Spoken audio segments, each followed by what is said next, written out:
Hello everybody, welcome back to another session by K21Academy. Today our experts trainer will be discussing about different IAC tools and its overview. So let's get into the video.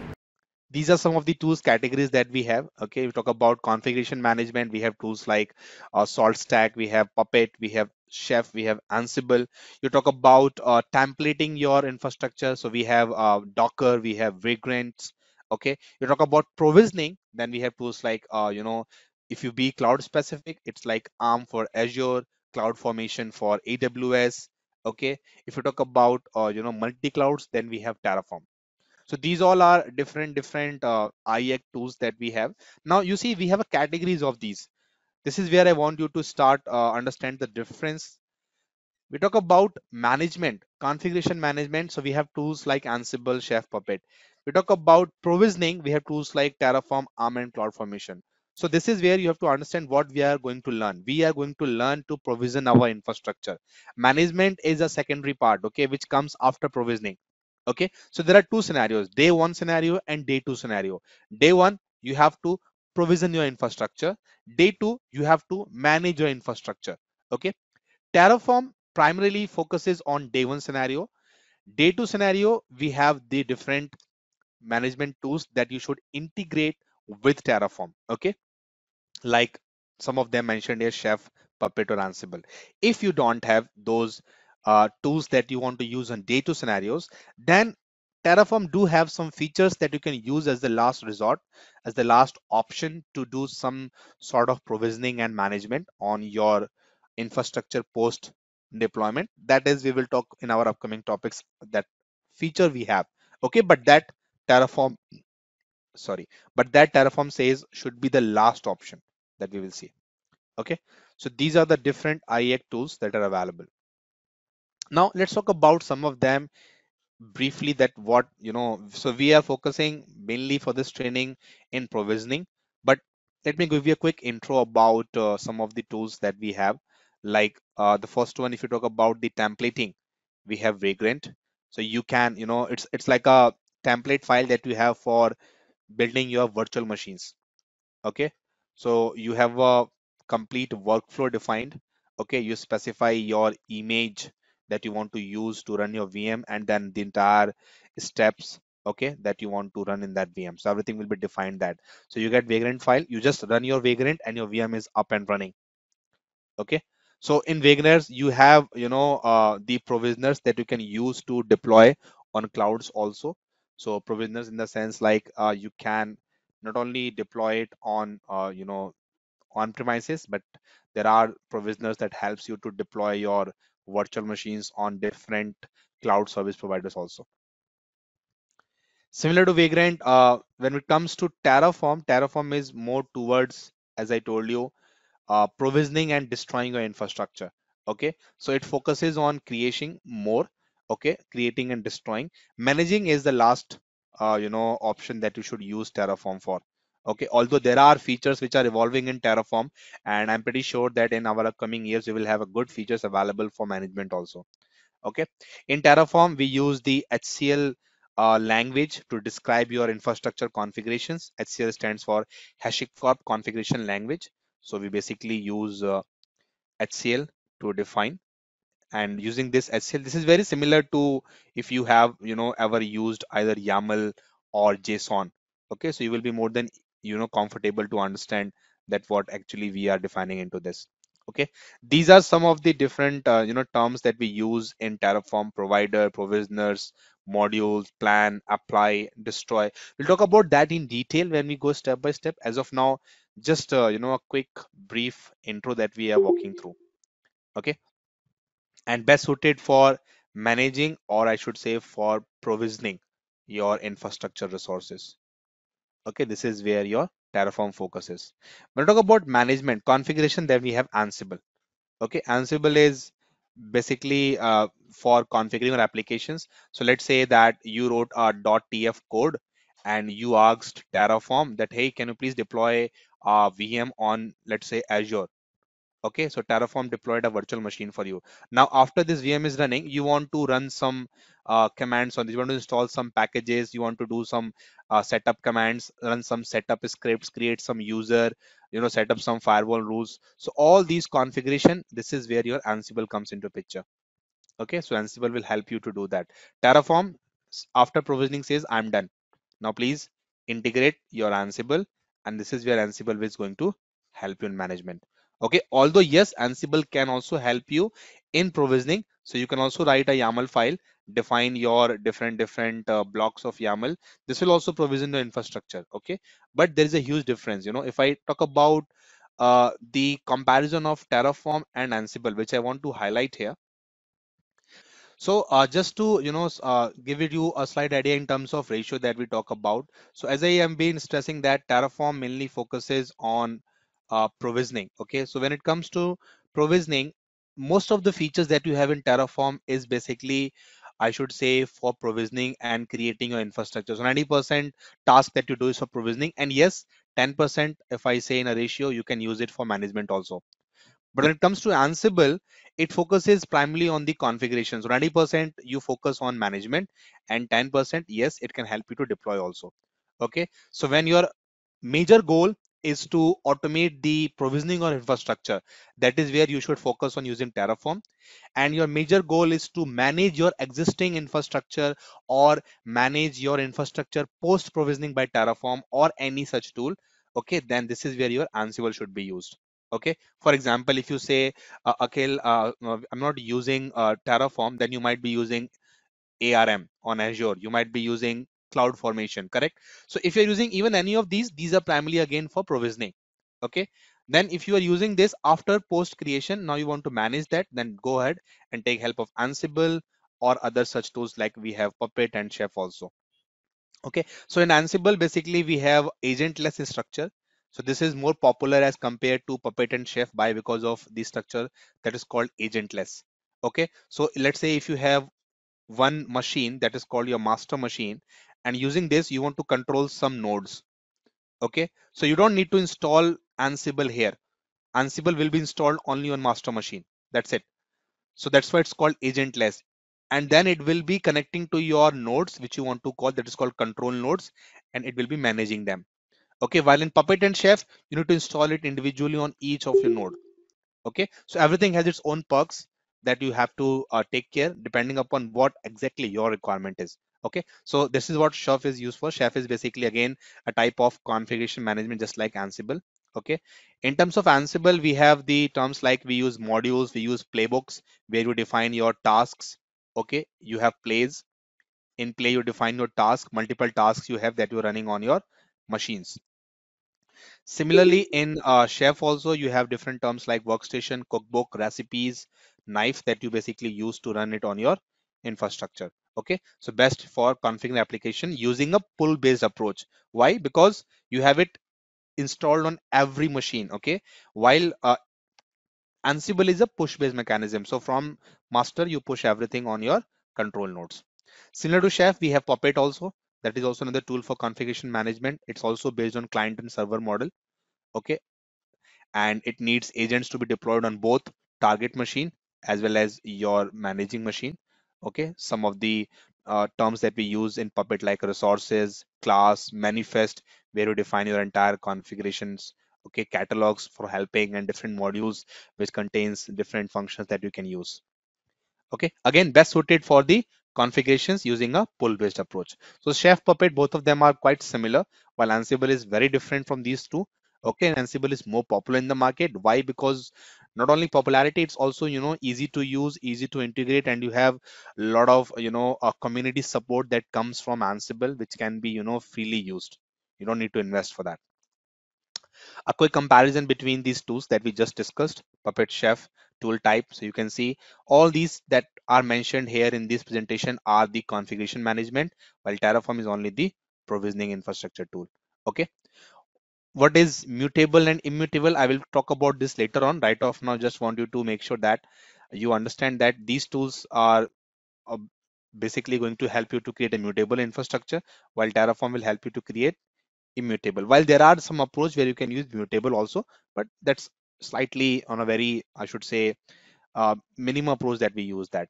Okay, Then approach, I told you, we have a declarative approach in Terraform where you define your desired configuration. So we have the concept of desired state. So you just define your desired state into your configuration file, and Terraform will always try to match it to the current state that's running on your cloud. So that is what we define it in the declarative approach. And we use an HCL for language for this, while most of the others we use YAML. Okay, we use Ruby and DSL for Puppet also. Okay, our focus here will be only on HCL, which is quite similar to very simple to YAML and very easy to understand depending upon the blocks that we're defining.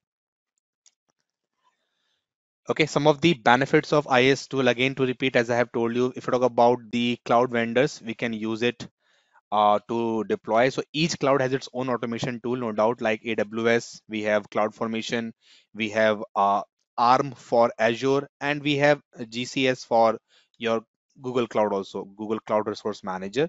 Similarly, we have for Oracle also, we have RCI for Oracle, Resource Manager for Oracle. Okay, so these are the different automation tools. Now, challenge with these is, think of a simple example. Let's say that your company is running your resources on any of these CSPs, for example, on AWS. You have a dedicated team working on AWS. Tomorrow, for your company says that for cost cutting and for getting better, services, we have services coming from Google also. We have services coming from Microsoft also. Why don't we use that? So now your company HR team will have an extra headache to hire the different employees who have a skill sets of different cloud providers. Okay, or maybe if not, they want their existing employees to upskill where they can learn how to manage and how to deploy resources on different cloud service providers. But the problem and the challenge that ends here. Challenge is, even if they have them, they will be dedicatedly working only for their CSP, not for others. Now tomorrow you want to deploy, let's say, virtual network. Okay, you want to create a network, you want to get a public IP. So you will ask your team, so you will ask individually all the teams to do that. While if you talk about Terraform will basically help you. Only one set of a team you have, they have the skills of provisioning infrastructure. No need to have dedicatedly working on any specific service provider. Yes, but to be very clear here, I want to highlight, you should have basic understanding of the features of using that resource provider. For example, the terms are different, right? We use VPC, we use EC2 for AWS, while in Azure we use VNet, we use VMs. So you must be comfortable with those different attributes, different arguments that you have for a resource creation on different resource provider. Okay, but if you are new, you don't need to get yourself dedicatedly trained on learning first AWS or first Azure. No, that's the beauty of Terraform. I'll show you something in Terraform. If you are new, okay, for example, let's say you are saying, Atul, I work on AWS, but now my company wants me to learn Terraform because they want to deploy resources on Azure also. So what should I do? How you can start? Better go to the Terraform, select your provider on which you are going to provision infrastructure, and based upon the provider, you have the documentation available, authentic, latest, reliable document that you can use for all type of resource creation. Okay, you have a quite long category history that you have. You can use these documentations, and this is what even I will be using and showing you how to use this documentation. Okay, so that is where you should start. It's available for every providers. Okay, if you have for AWS, go ahead, hit the documentation for AWS and start exploring what you want to create. You want to create API flow, Amplify, App Mesh, Account API Gateway, whatever you want to create, all the resources, the list is very long. Okay, so this is how you should start, learning provisioning your infrastructure on any of the resource providers, be it GCP or any other. Okay, so this is where Terraform is going to help. It says that I can help you to provision infrastructure on multiple cloud providers.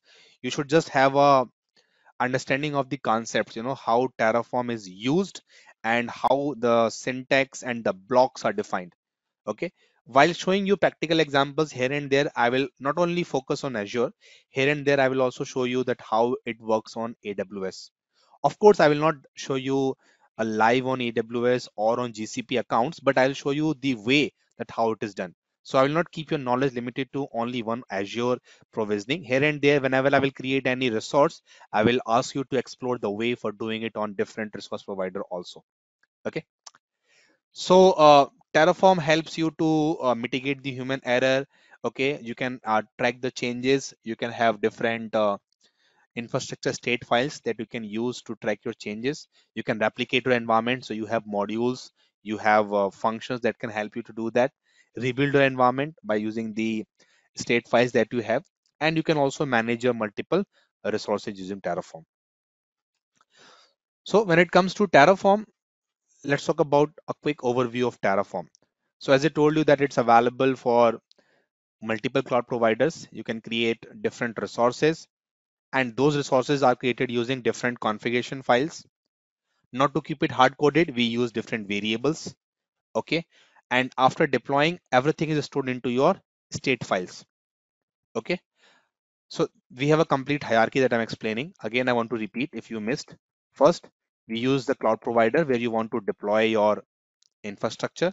You define your resource which you want to create, for example, VM, NSG, firewall, load balancer, or subnet, anything.